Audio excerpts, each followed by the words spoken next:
Hello, this is Shiva, and this is sort of a supplement to my Pinbuilder plus FP series. And I decided that it would be helpful if I show people exactly how I do things. And as you can see, this is the original ramp structure that I did for the Star Destroyer update.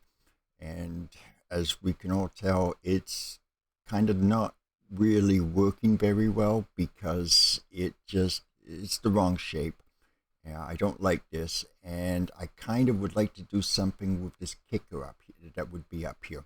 And there's also would be another kick, or have a kicker over here and make it, well, basically like firepower, to come to think of it. So with FP, you can just hold the shift key and you can just box each individual control, or you can just click on each control point. But what I would really like to do is to try and get as much room as possible. The problem is that I would remove the top wood, but we can't do that in Pinbuilder because it's sort of built in, it's set. You can't do anything to change it. So I'm a little short on the down here. So I just can't get the table to fit a little bit, get everything down. I've got it down as much as possible, but I really don't think I have even a millimeter of room left to be able to move it. So I've decided that I might be able to sneak a kicker over here. I wanted a 2-ramp table. This has 1 ramp and it splits, right? As you can see, I don't like the shape of it. And then it occurred to me that maybe I can do something really, really dramatic, and that is redo this ramp, redo this the way it should look like, and then maybe have a shot up here, and then instead of following this line, it goes straight across to a kicker, and then have an up kicker and have another ramp there, which I think would make the table look, well, even more awesome than it does before. So what I'm doing is I am working out exactly how I'm going to be able to do it. And first is to do this ramp. Now, if you saw in what would be episode 4, and I would suggest you watch that one before you watch this, you notice that I have actual posts now in my game to hold up my ramps. And that's kind of important. I will switch on so that you can see them. As you can see, it is these guys here, and they're all glued together and stuff, so the proper posts. So you need to make sure that you design, and I don't like floating ramps. I don't think Pinbuilder has actual posts to hold up ramps, but I would still like to have the location available.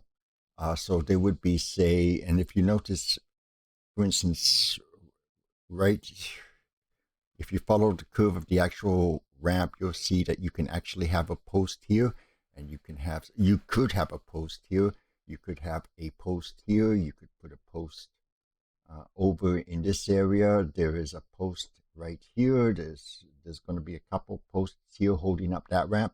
So it's just may not be necessary for Pinbuilder. We may just have a floating ramp, but I do it in FP because, well, it's me. So how do we do this? Well, I'll show you how we do this. This is a very, very simple trick. And you can do this with Visual Pinball too as well. But it's actually a lot easier to do in Visual Pinball because you can adjust the sizes of stuff. So, but if you want a really, really, really long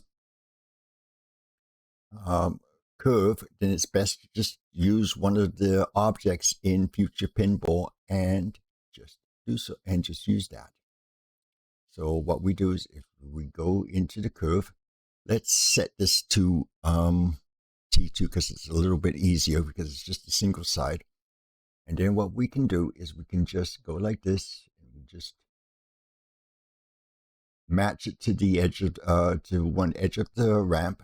Now we go like this, and we go snap to nearest millimeter, which is fine. And this angle, which I have set, is also snap to nearest millimeter. And now what we'll do is we'll just get rid of some of this excess here.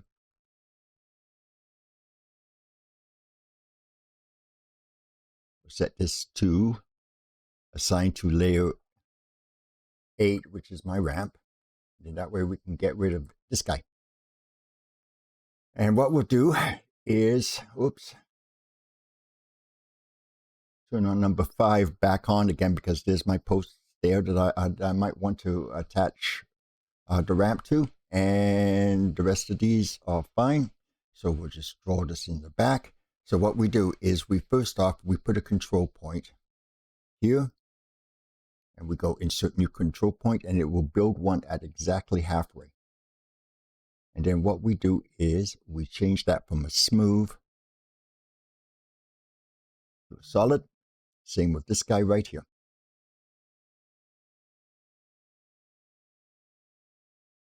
Of course, it would help if I was actually a little bit close, since it's so such a far view.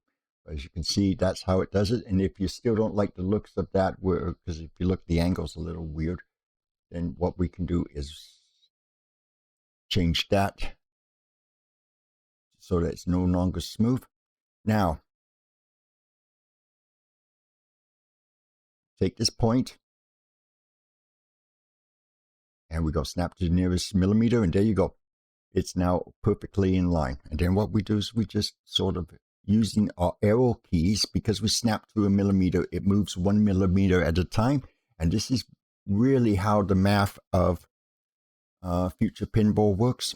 Is it's generally a millimeter each. So we're done on that. So let's define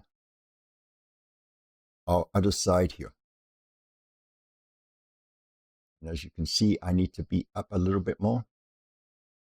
We're good there. So we'll go insert new ramp point. Put you in the back. Select your control point. Snap to millimeter. Use your control keys. Hold the shift, and then you can move 10.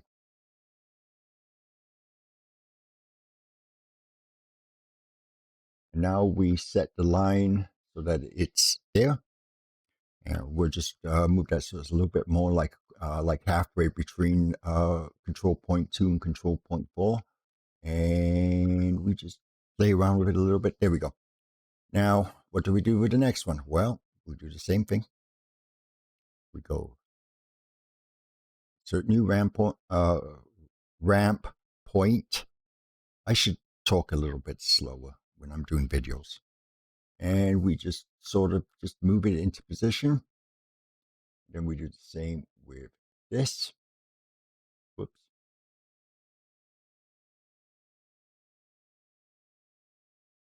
So you see what we're doing here. And I said VP is easier because you're kind of limited to the amount of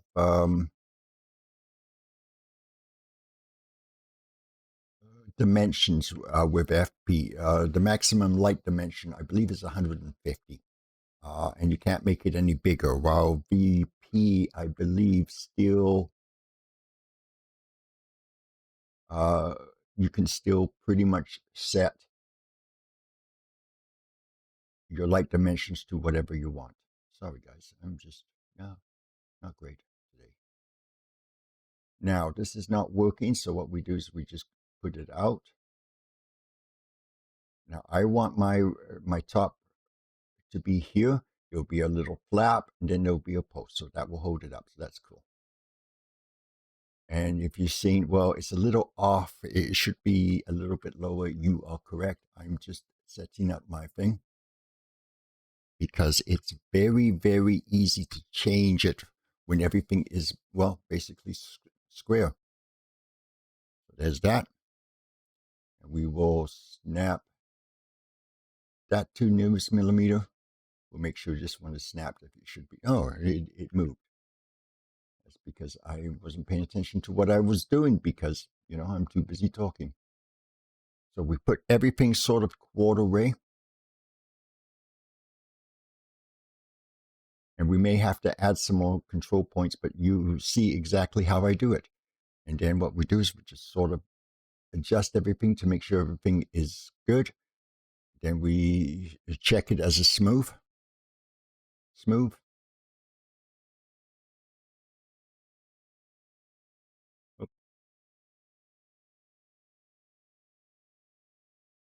Oh, Jesus, Paul, you moved it. That's the reason why I always box it, because it's less likely to move.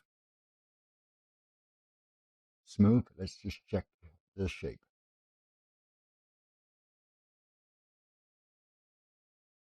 One of the nice things about using the models is that they're really good guides for also uh, putting in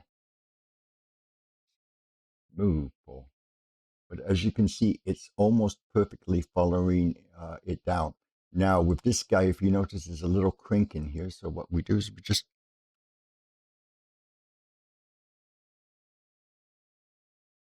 move him down. We may have to add another control point, but that's okay. So this is so there is exactly what your ramp looks like. And then we just use the snap to millimeter to try and get the line as close to the edge as possible, because it just makes it so much more easier, especially if you're going to be joining ramps, which is what we're going to be doing. And the thing is this has gone off a little bit on the shape. So what you need to do is you just need to select your control points, select your control points, select your control points, select your control point, and then just move it 1 millimeter, 1, 2. You can just use it like that. And yeah, so that should be right. So that's how you do it. That's how you make a nice, simple curved ramp. And you can use, among other things, a light object if you really want to.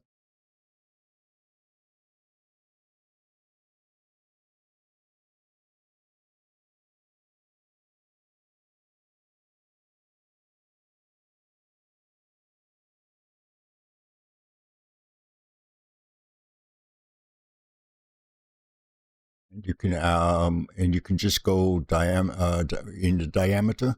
You can just set it to say 200. FP well actually it's only 100 diameter with the light, which is kind of a pain in the ass, isn't it? But if you look at the model, this is the ramp pool, but there's actually a smaller model. So there you go.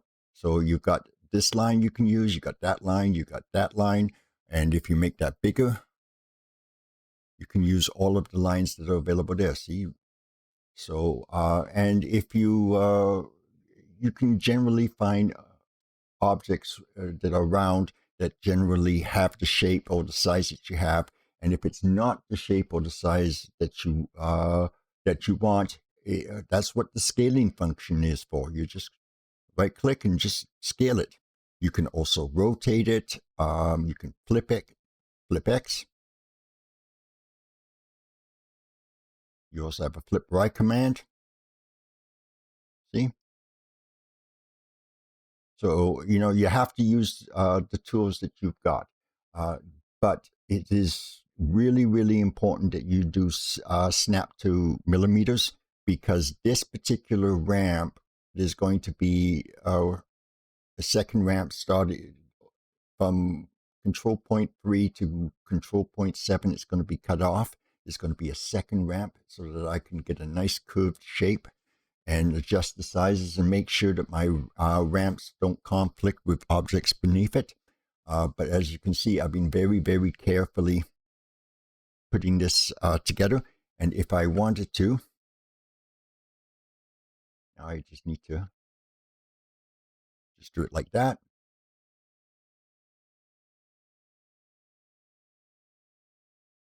See how it all lines up nice and neat?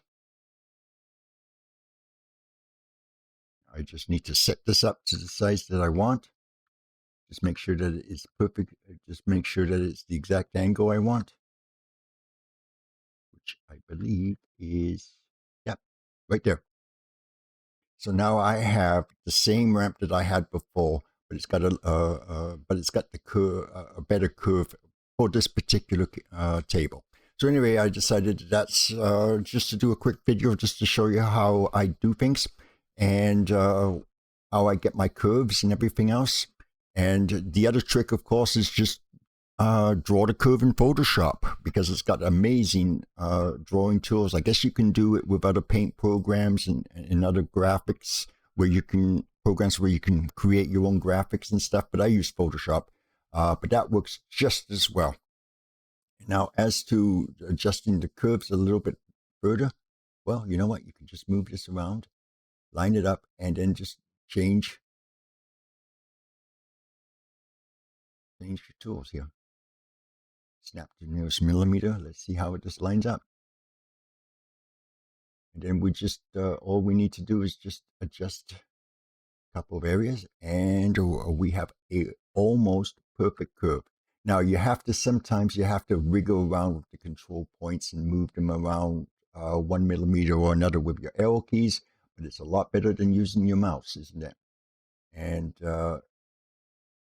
this way we can get everything nice and quick and nice and simple, and we got exactly the curve that we want on our ramp. It sometimes can take a lot longer than this. Sometimes it actually takes a lot shorter. I just did this for demonstration purposes. I just want a rough shape, but as you can see, it looks pretty good. But if you also notice, there's a little area here. So what we do is we just go down a little bit until that curve is there.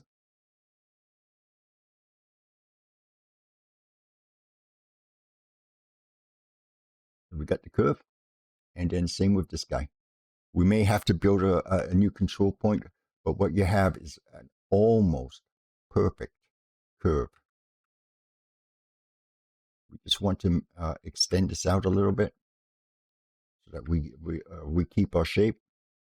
It's best with programs like Future Pinball and BP to save on control points. And then, of course, we're going to probably have to add another control point somewhere in this area so that we can adjust the curve a little bit better. But you get the point. It's going to look a little choppy right about here. But, we can fix that pretty easily. We just add another control point, snap it to millimeter, and it should work fine. Just double checking, make sure that these are set up properly. Yep, everything's good. So anyway, I just thought that I would just show people how I do things. And I'll get rid of you. And as you can see, we just need to just improve this a little bit.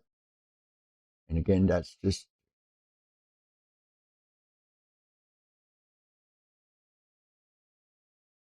the random point. We'll fix that in later because that's square. But that gives us now the ability to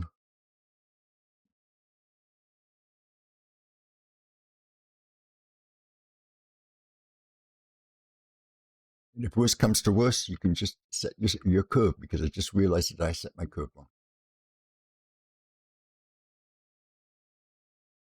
So yeah, as I said, this can be fiddly still, but it's actually a lot easier to do it this way than to try and do stuff freehand, especially if you are, you want everything to be perfect as possible. And sometimes, it takes a bit of fiddling, especially if you have some really, really complex curves. You can only expect these programs to do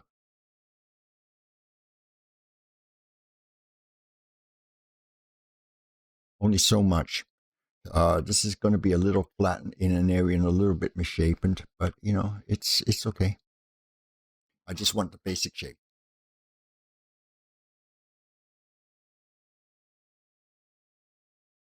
Now what I'm going to do is I am going to take this off, and I'm going to just have a quick look at this in play mode, which I don't believe, I'm still having problems with OBS, but I believe I will be able to show it to you.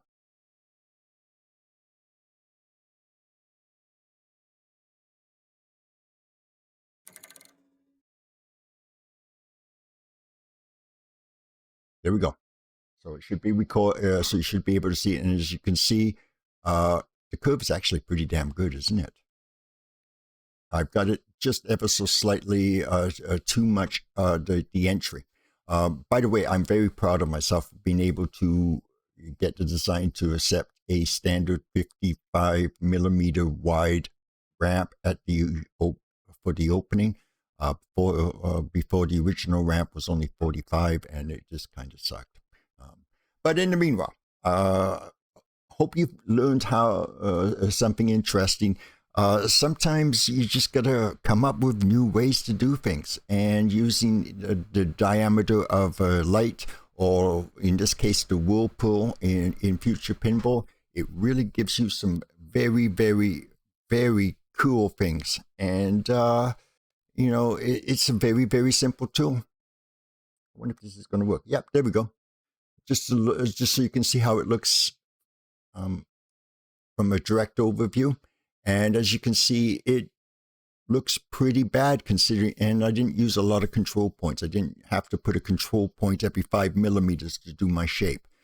So yeah, and it's pretty simple. And you can use this method if you have to join up two ramps together. So I'd already mentioned that the height on this is not correct, that I'm probably going to have to cut it off, well, probably right here. And then I'm going to have a second ramp. And if they are also snapped to millimeter, makes it so much more easier, because the ramps have a tendency, will line up and everything almost perfectly. And especially if you keep this shape, this whirlpool shape, so you can do a second ramp starting here, get rid of these 3 points, and you can do a second ramp starting here, and then you should be able to do it with the snap to millimeter feature. It's right there. As long as you do that, your ramps join up a lot easier, and they generally join up a lot better. If you do have a little bit of seams, just moving a control point around will eventually cure that problem. So that's one of the most simpler techniques that I've developed, so that I could, make machines. I've been using this technique since, early days of visual pinball. People were wondering why my curves and my lines were so smooth and so good. It's because I've been using this method since 2002, to be honest. So that's one of the, it's a very simple trick, but I don't know too many people that actually do it this way. But it works absolutely fantastic. In the meanwhile, my name is Shiva. Hope you have learned from this, as I stated before, and there will be a couple little videos that I will be doing that will give away some of my other little tricks that I do. So until then, we'll talk to you later. Bye for now.